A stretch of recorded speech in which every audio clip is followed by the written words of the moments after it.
Hey guys, in this episode, we're talking with Division I head coach Patrick Crarey, who grew up going to Takoma Academy and played at La Sierra University. Patrick actually got his coaching start there at La Sierra, and he says that he got experience at La Sierra he wouldn't have gotten anywhere else. The Golden Eagles still champion athletics, teamwork, and leadership today, both on and off the court.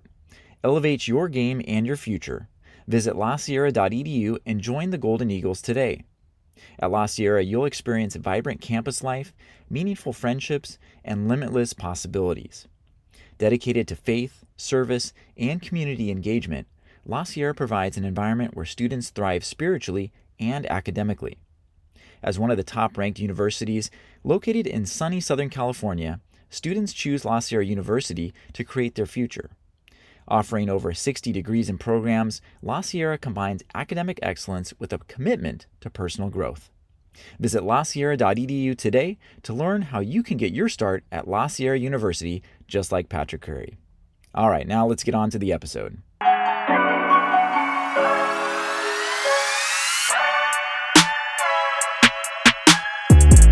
Hey everybody, welcome to the Adventist Hoops podcast. Today we have the head coach for Division I Grambling State University, Patrick Crarey. Patrick, welcome to the Adventist Hoops podcast. Thanks for having me. Really excited to be here with my people. Patrick, tell us just a little bit about yourself, where you grew up, and how you got into basketball. I grew up in Takoma Park, Maryland. I just got into it, playing Adventist Church League. My uncle Phil Burrows, he got me playing when I was, fifth grade, fourth to fifth grade. And, just blossomed from there. Was able to play at Takoma Academy and then play at La Sierra University for a little bit. And from there, I began coaching and the rest is kind of history. But yeah, Adventist roots, Adventist guy, and just blessed to be where I am now. So at Takoma Academy, did you guys ever go out to the Southwestern tournament? No, so they did that post when we were there. Oh, Um, so it was all local stuff. it was the most, yeah, basically all local stuff. At that point in time, we played in the second best league in DC, which was the Beltway League, and so we were playing against top 20 programs in the country. Um, at Takoma Academy against some really good guys, teammates like Tony Skinn, who's the head coach of George Mason now, was my teammate while I was there at Tacoma. So we had a really good team. We were never that big, didn't have that much size, same as now. But yeah, we didn't get to compete against that many Adventist schools. We wish we could have. At that point, I know Tacoma TA is like place in the state, whether it's a state association or a private school conference, has always changed. So what was it like when you were there? It's tough, man. We're at the Beltway League. So the Beltway League, Riverdale Baptist, Montrose Christian, who was basically like the second Oak Hill at the time. Montrose is one of the best. Kevin Durant went to Montrose Christian. It was at the time the best school in DC. So they were in our league. We played so many really good schools. It was a very difficult schedule playing against Newport Prep that had, DeMar Johnson, a bunch of Division I guys that we played on a regular basis. So it was a tough schedule for sure. So I think we're about the same age, but I think Tamir Goodman would have been ahead of you, right? Yeah, Tamir Goodman was a year ahead of me. He was a really good player. He was really, really, really good player. It was definitely a shell shock when he came to our school, but with his faith, it made sense because our schedule was so tough. But of course, we didn't participate on Friday night or Sabbath. So definitely a different experience for everybody. But some really good players come through that Tacoma Academy locker room for the last, 30, 40 years. Yeah, I got a chance to talk to Tamir on this podcast and hear a little bit of his experience. He sounded like he had a great time playing with you guys. Really good player. So you graduate TA, you go to La Sierra, you play for a few years there, and then you get your opportunity to coach. So what happened there that you got an opportunity to coach right out of playing? Well, when we were playing, our teammate at the time, his girlfriend, and she's his late wife now, but her sister was part of a travel program, and so they were looking for some coaches, and we were literally playing. Like I was 19 years old, and we decided to go help out, see what it was, and It's a great organization called the Corona Flares in Corona, California, right outside of Riverside. And I just jumped in. We jumped in. We got different teams. We got places, and found out that it was something I really liked, and started doing it for free. But it was just an enjoy. I was doing it on the weekends. And then I stopped playing, and I was at the Adventist Academy for a year. And our head coach at the university, Joe Haldeman, asked me, he said, "Why don't you just come coach with me?" I hadn't even finished school yet. And he's like, "Why don't you just come coach with me instead of coaching at the academy?" So you were coaching at La Sierra Academy? Yeah, I was the assistant coach at La Sierra Academy for my boy Joey. He was a great guy. And our coach at La Sierra just saw something in me, and he just said, just come with me. So I worked with him. I was also working in the recruitment department, doing some scouting or whatever it was called, just trying to get people to come to school. And so it kind of all worked in hand to You got hand. you got some opportunities that you might not have got in another program. Oh, We'll put it that definitely way. wouldn't have got it anywhere else. And Yeah. so he brought Hey, me, and it was oh, crazy. sorry. I was just going to ask, going back to that club team that you were coaching, did you know right away when you started helping out with that program out of Corona that, hey, I like this coaching thing? I knew that I liked it, but I never thought I was going to make it a career. Yeah, I sure. was just, it was just something fun to do. And it was also a way of me like giving back to the community. I was young, but I loved it. I mean, I spent my weekends traveling to Las Vegas or upstate, San Francisco or wherever we had tournaments in Anaheim. And I really loved it. I loved the players. I loved the organization I was with. Um, I didn't know that it was going to happen like this, but I definitely knew that I had some talent. I found that out though at La Sierra. It's my first year. Coach ended up going to NCAA convention because we were converting to Division 3. Yes. He was athletic director, so he had to go to the convention. At the time when he left, we were, I want to say 0-10 or 0-11. He told me I was going to coach the team for 2 games. I was like, I don't know, 23, maybe 22. And I'm like, all Wow. right. I'm like, all right. We won the first game, but that team wasn't good. So, it was still our first win. But then the second game, we played a team that beat us by 30 earlier in the year. And over Christmas break, we had these VHS sets. And, I knew I was going to coach the game. So at Christmas break, every day, I just watched the VHS all day. And I realized the team was running 2 plays. Like, we can't stop these 2 plays. What are we doing? So we ended up beating them by 1. Wow. And after the game, it was crazy. I told my now wife back then, I was like, I think I might be able to do this. I mean, if we really want to look at it. So Yeah. um, Okay. it's kind of where everything kind of flourished after that. Wow. Well, just because you play doesn't mean you're going to be a good coach, and I'm sure you've seen that. But that's amazing that you kind of had that opportunity and that you could tell right away that this is something I enjoy. And when did you? So after you finished at La Sierra, you actually went back home, correct, and coached at TA for a year. Yeah, so I was slated to be the head coach at La Sierra, like right after I got out of school. Um, but as a student, you're a little different than you are as a professional. So as a student, I had some things I had to work on, and La Sierra just didn't feel like I was the guy. I wasn't the right pick at the time, and so I was devastated. But I went back home, and um, I started working a regular job to make some money, which is really good for me. And then I started, coaching at Takoma Academy. My first year, actually, though, I was coaching church league. My uncle told me, my same uncle said, "You can come coach church league with me. I'll give you a pair of golf clubs, and that's your pay." And I went from being supposed to be a college head coach to coaching church league 12-year-old kids in the span of a few months. But, I knew that I loved basketball, so I had to stay around any way I could. Um, so, Did you was that like a low moment for you? I mean, you well, kind of had absolutely. aspirations to be the head coach at a university, and now I didn't understand it. I didn't understand it.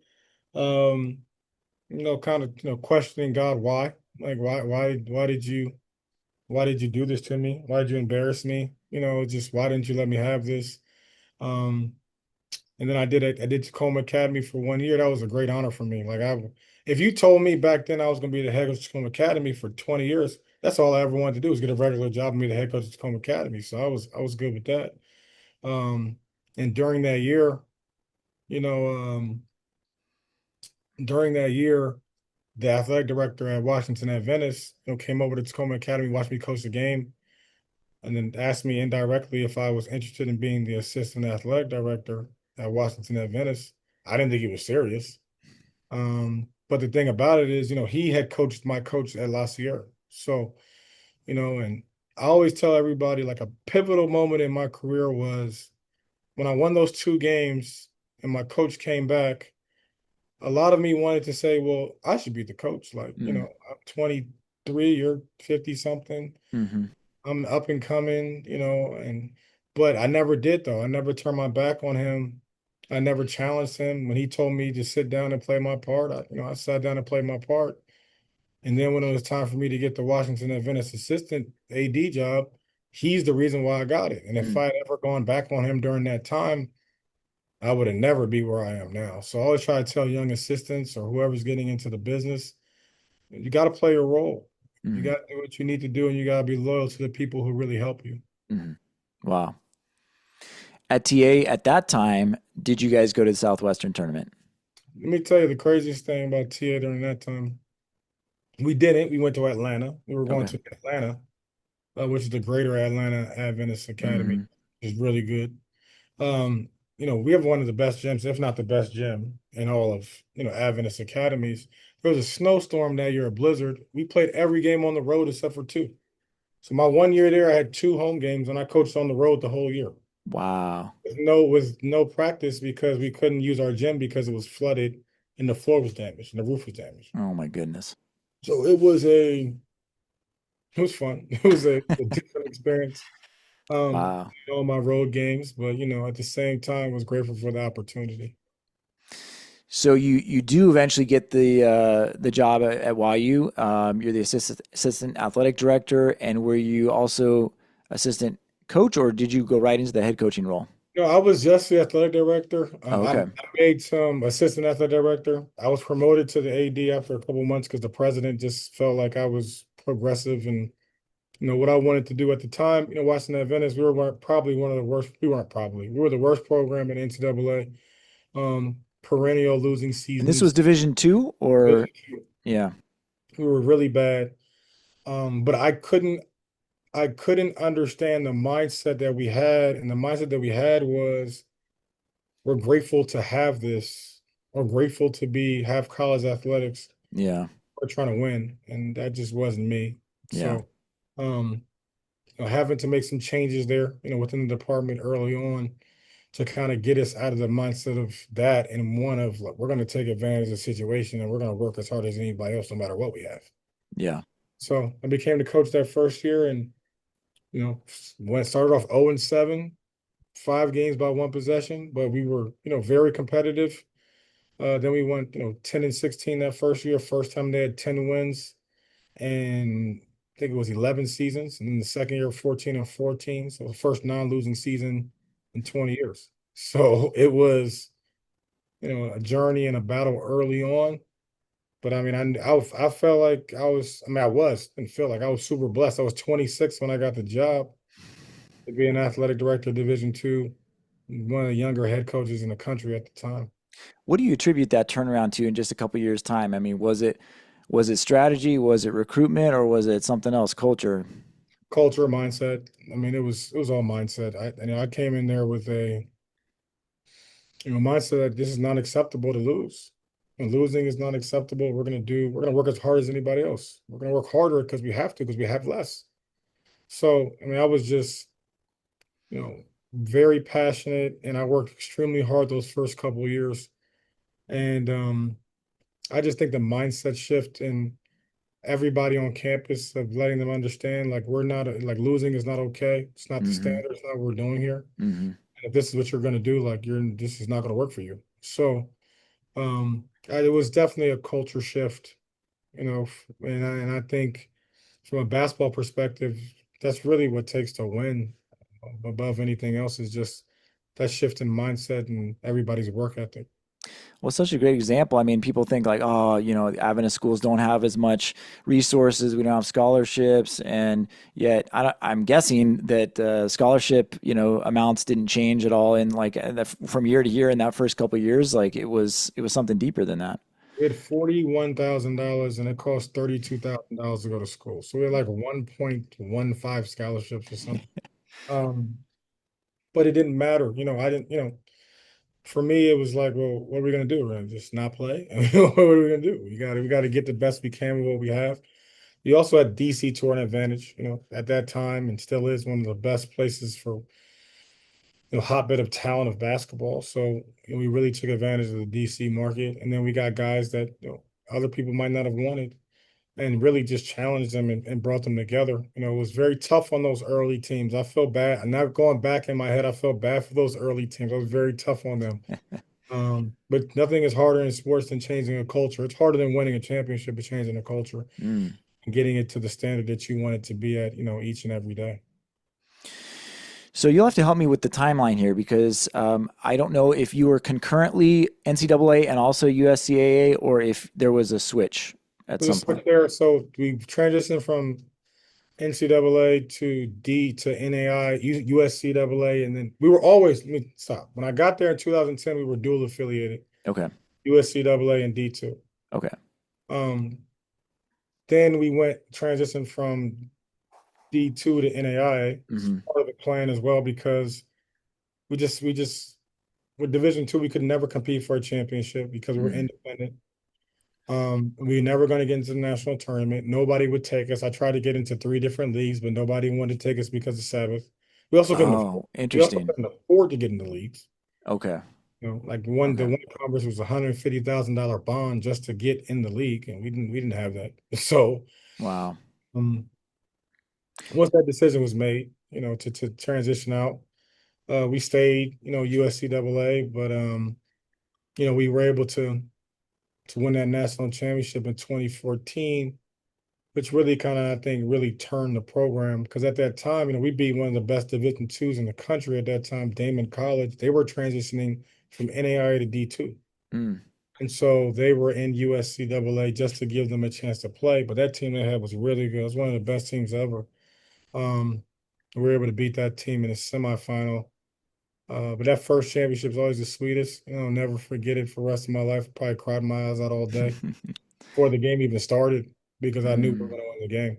Wow. And so, my mom is from Uniontown. My grandmother is from Uniontown. That's where the tournament was in Pennsylvania. It's a little nowhere town in Pennsylvania. So, I love that team. Something I always cherish, and a group of guys I always really thank.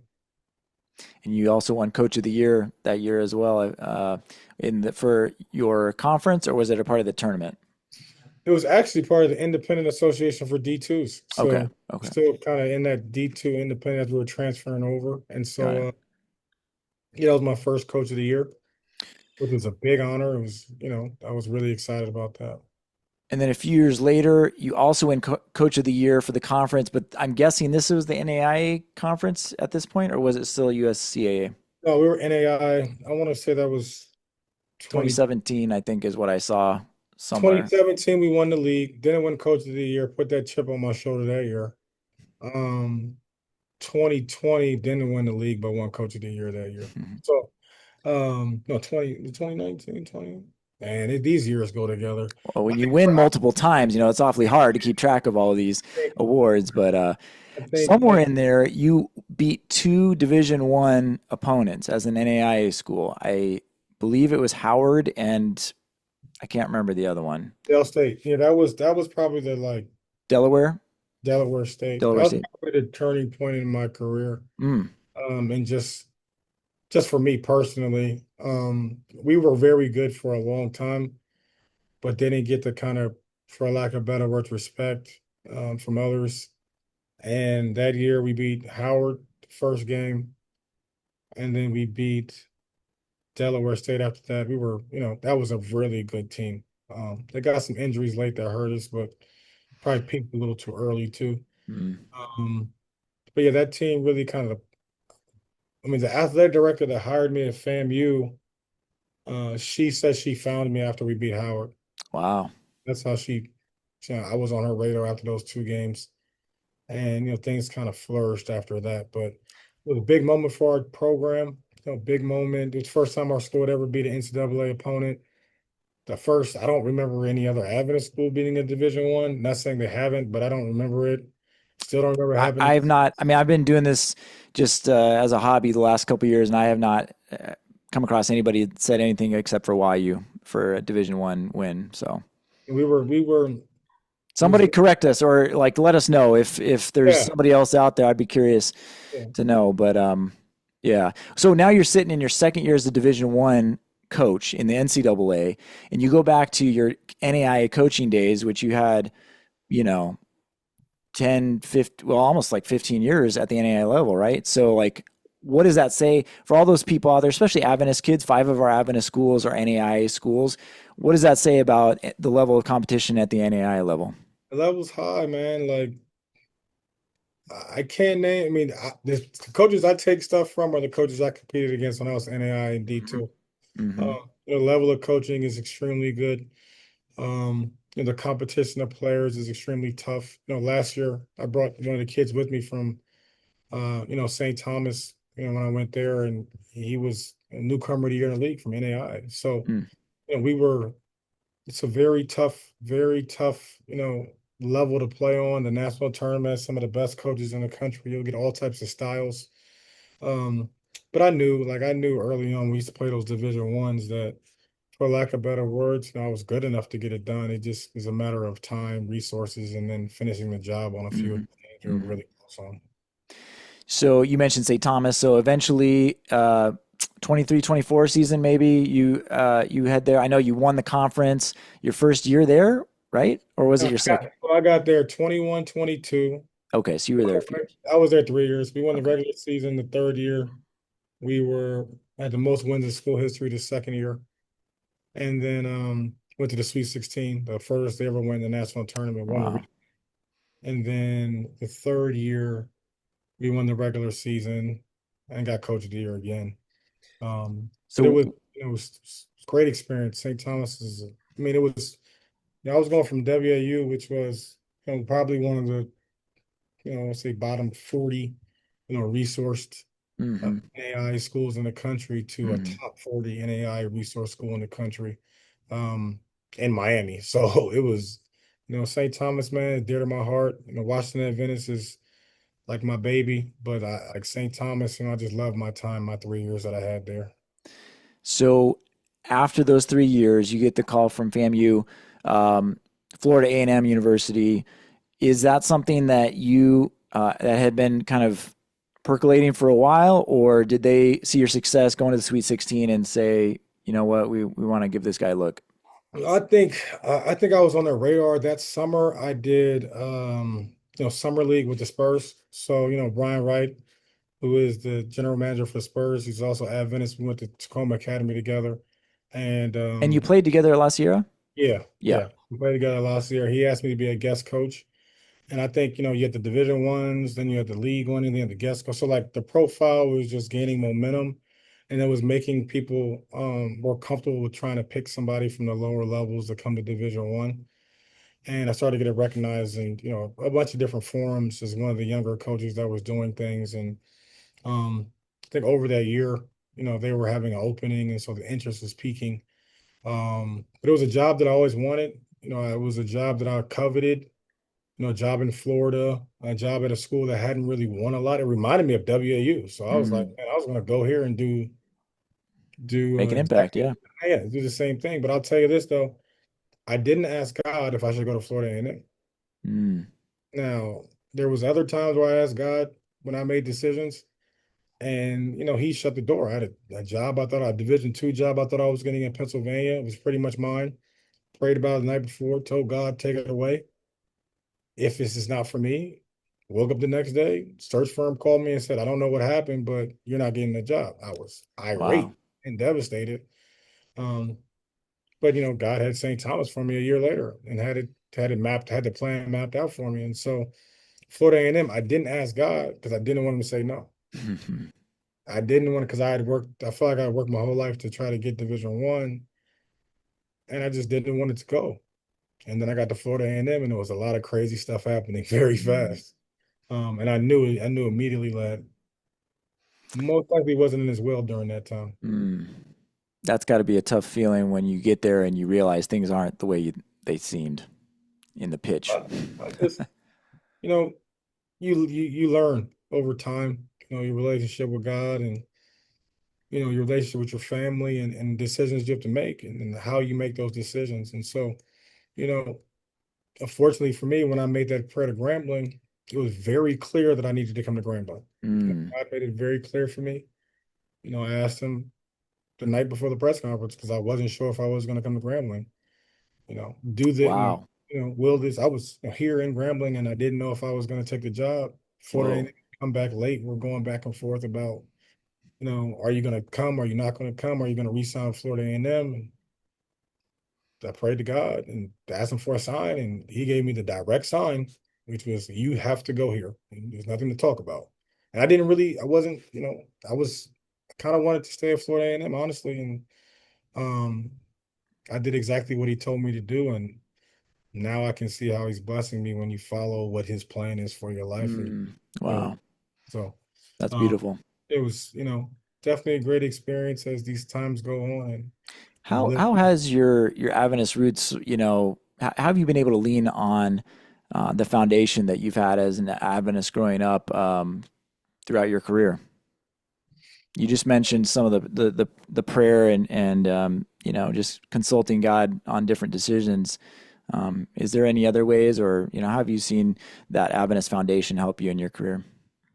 I would just say the intentionality with the players and the Mm. relationship you have with the players. Some of them are great, some of them are not as good as it is with anything. But um, it's just when you are doing something intentionally and it's your purpose and what you should be doing, in your life, you're gonna take it more seriously. Like Hmm. I definitely feel like God's given me a gift that I have to work at. Every press conference, I kind of start off with the same thing, let everybody know, yes, I'm a Seventh-day Adventist. Yes, I grew up in the church, and this is where I came from. Mm. And so, it's just a blessing, to be able to have the platform now, continue to do what we're doing. I definitely miss my time at WAU. I do every day. I miss my time. I think about them daily. Um, but I think just the foundation that was set, that was given to me, and then also the protection, God's protected me from a lot of things over Mm. a lot of time period, and I definitely feel like I'm in his favor. Mm. For you, what was the biggest jump going from NAIA to Division One as far as coaching? Probably just like the time outside of basketball, just like the press conferences, the alumni relations, the football games, the social media, it's a lot of things that have nothing to do with the actual Hmm. basketball, more of like Hmm. CEO in terms of management. And then also managing people. Like when I was at WU for 11 years, I never had a full-time assistant. I wasn't even full-time. The most I ever made from basketball was, I think, $4,000 because I was getting my salary from my athletic director job. So just the management of people, having a lot of people under you. I just got to have a staff meeting now. I have a great staff here at Grambling. So being able to allow those people to work in their various areas, that was probably the biggest change, I would say. And then like having to do the media before games, after games, it looks easy, but it's very tough to get on that mic when you lost the game or when things aren't going well. Absolutely. And It's then like if you had friends come up to you after the game, like, do you want to talk to them? Like, no, you don't want to talk to them if you lost. And then you got to sit there and talk to however many people that don't even know you. Yeah. ask crazy questions. What is the best advice that you, or best thing you've learned in how to handle the media over these last couple of years? Don't overtalk. Mm. I've always now I'll kind of replay. They'll ask me a question. I try not to be reactionary. Hmm. At times I am, and that's probably a viral moment that I had when I was a little reactionary earlier last year. Um, but just try not to over talk and just get your point across as concisely as you can without rambling. Which can be hard because a lot of times we have a lot to say, a lot of things bottled up in us, and dealing with a lot of things that I was dealing with last year. It was a lot of things I really wanted to say that I just couldn't. I was going to say, a lot of times people just have no clue what's actually happening behind the scenes, and you can't really say anything about it. That's leadership, and it's a heavy burden. But um, I wanted to ask you about this because many coaches spend years as an assistant before taking a head coaching position at a Division I university. You've been a head coach for like 15 years. How do you think you have developed yourself differently than people who have spent all these years as an assistant before taking a head coach position? Well, I'm not thinking about what I'm going to do. I'm actually doing it. Mm-hmm. So the trial and error, learning from your mistakes, getting outside of your comfort zone. I'm probably had a bigger ego my first year at Adventist at 26 than I have at 41 as a Division I head coach, just because, I've been there, I've done it, I've succeeded, I've failed. Um, I know what I have to get better at. I know the type of people I need to surround myself with to get the best out of me and out of the organization as a whole. So, I think that's probably the biggest curve is really understanding that part of it and really focusing on getting better. Mm-hmm. Like how can I get better? And that's the one thing I will say about myself is that I've always strived to get better. Like every year, whether it was going to, Division I practices, whether it was, doing a guest coach with the Spurs or watching Zooms or getting involved with people. I was always trying to learn and still am trying to learn and get better and try to perfect my craft. I was going to ask, what did you teach or what did you coach when you were doing that event for the Spurs? Well, first thing is like six of us guest coaches, might have been more. Um, but I had to figure out how to make myself valuable. That Mm-hmm. was key. They also would give us specific instructions like, Pat, you're on, hit ahead outlet passes and ball screen defense. So they would Okay. kind of script it for us. Yeah. But during that time, I started doing like charting the medias and what was the score during the media. So like if the media was at NBA, I think the media is at like 8 minutes, maybe 12-minute quarter. So I would Mm-hmm. chart like so from 12 to 8 minutes, we won 16 to 12. I would just try to chart that every game and then give that information to the head assistant coach to say, hey, look, that lineup we had this in was -2 or 4 minutes. I Mm-hmm. was just trying to figure out something to do. You got to figure out Yeah. something to make Yeah. yourself valuable. Um, and then also just have constant communication about coverages, packages, why they did certain things in the NBA. But I got a lot smarter in that 3.5 weeks. I mean, that really helped me. Did you say that was during the summer? Summer, yes. We Summer. went to summer. It was great because it was summer league for Wemby. Oh, wow. There for Wemby's, it was crazy. It was insane. Just the hoopla. And I remember we played the first game of summer league, and I've never seen that many people in the gym in my life. It was definitely over fire code. It was crazy. And I was just like, Lord, please help this not to be the biggest game I ever coach in. So, but if it is, I'm gonna enjoy it. And it was definitely a crazy experience and a great time. Did you come out to Sacramento for that Yeah, tournament that they had? yeah, we played in the California Classic, I think it's Yep. called. Yep. So we came to Sacramento, stayed there for two I days. was there. We You were were there? watching. Yeah. Yes, I was there. I was on the bench. That was my first, and it was crazy because they would rotate the guest coaches. So they would say, "All right, Pat, you and you are on the bench today. The other two people are behind. The other two Mm-hmm. behind." Mm-hmm. First game, I was on the front row, and I was like, Wow. "What?" And then the assistant coach, who was actually the head coach of the team, was like, "Hey, just don't screw it up."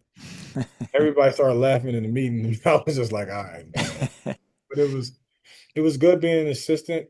Just having not being in that chair for so long, learning and talking and building relationships with a lot of other people who I'm still really close with now. Mm. What an experience. So, you have a great season on paper. I know there was challenges at FAMU. You win first SWAC tournament game in school history. You get the opportunity this year at Grambling. You're in preseason right now. I'm just kind of getting everything established. What are you most excited about in this season here for you? Our team, man, like this is it's no distractions. We don't really have last year we had so many distractions and there's a lot of storylines and a lot of things going on, involving me, involving the team, involving the school. That we don't have any of that. So, it's just basketball. We are supported. The school is great.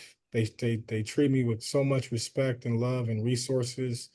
Our team is really good. So I just like the talent we have on our team, the respect we have from our guys towards the staff, and then the respect the staff has towards the players. And then also last year I was projecting with what I thought I needed to do going into a league that I had never coached in. Hmm. Hmm. Now I know exactly what I need to do to win this league. Okay. So, recruiting to that, getting the talent we needed to compete on that level, the highest level, and then the chance to go out there with a really good staff, which is a veteran staff. And you mentioned it, but just so if people aren't familiar, you went inside the same conference Yeah. from FAMU to Grambling. Yep. So that's an It was interesting. definitely an interesting time. Grambling was, when the job opened, one of my good friends was the head coach here. He left and went to another school. And when the job opened, Grambling pursued me very intently, very aggressive, and it was a humbling experience just to even go through the process with them. And so nothing, I've never been one to like that at any job. So having the highest job and the most I was ever going to make and the most resources I was ever going to have really pursued me to that degree It's a good was hum- feeling. it was a great feeling. And it was, though it was scary, change is always a little scary. It was a great feeling coming from it's also what I went through during the time at Florida A&M. So was really excited to get to Grambling, and now with our staff and our players in place, it's fun. We've had a great preseason, really good practices. I like our team a lot and look forward to getting out there and playing somebody else. Well, hey, just got a couple more questions for you, Patrick. I think we're gonna have a lot more Adventist fans of Grambling State University this year after this episode here. Um, just a couple things here. If there's any Adventist kids that are listening to this right now who want to make a career out of basketball, what advice do you have for them? Don't listen to people telling you can't do it. Mm, I mean, that was probably the hardest thing for me was the constant, you're not going to do it, you can't make it, whether it's friends, whether it's family, at the Sabbath dinner table, them telling you, no, you're not, it's not going to happen for you. Um, because in my head, I didn't even know what was going to happen for me early. hmm. Once I got to Adventist and started playing the games, I knew that I was good enough and I just had to put the work in. And so don't let anybody deter you of your goals. Like, your goals, your relationship with God is between you and him. And then you're going to get what you work for. Everybody's path is different. I definitely have a unique path. I don't think it's probably a path that anybody else will probably go through in the near future. So just trust your journey as your journey. Hmm. It was 11, 12 years, I think 13 years for me. I was lower, NAIA Division II coach. It took me 13 years. A lot of times I wanted to quit. I wanted Hmm. to just be an athletic director probably about 4 or 5 years ago because I didn't think I was going to be able to get a coaching job. So I was like, I'm just going to be an AD and just Wow. live a good AD life. And, Hmm. you know, God had other plans for me. And he's going to give you the passions of your heart as long as you honor him. So I would tell them really that's the number one thing. Don't let nobody dictates your goals but you. You're the one who determines what you want to do with them. And so don't let anybody tell you you can't do anything. Beautiful. Patrick, last question, which is a question I ask to almost everybody, unless I forget, which it's been a few times, but and it's just a simple question, but it's a big question. What does basketball mean to you? Oof, basketball. I mean, they say ball is life. I would be lying to you if I didn't say that as well. But it's really just it's a lifestyle, for lack of better words. How you dress, how you talk, the relationships you form. It's just it's part of the core of who you are. People say, a lot of people say, well, basketball is what I do, it's not who I am. Mm, I mean, I agree with that, but at the same time, it is who I am. Like it yeah, is. Like, I yeah. mean, it's part of the essence of what I do on a daily basis for the last 17 or 18 years. Well, and it's something that God has blessed Yeah.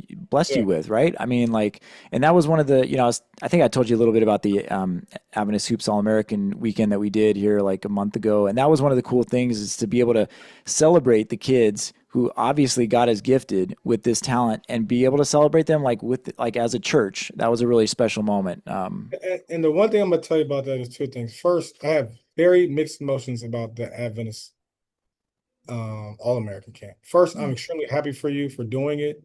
And second, I'm extremely jealous because I wanted to do this for years. Okay. And I know you've had 100 people tell you that. Okay. It make me 101.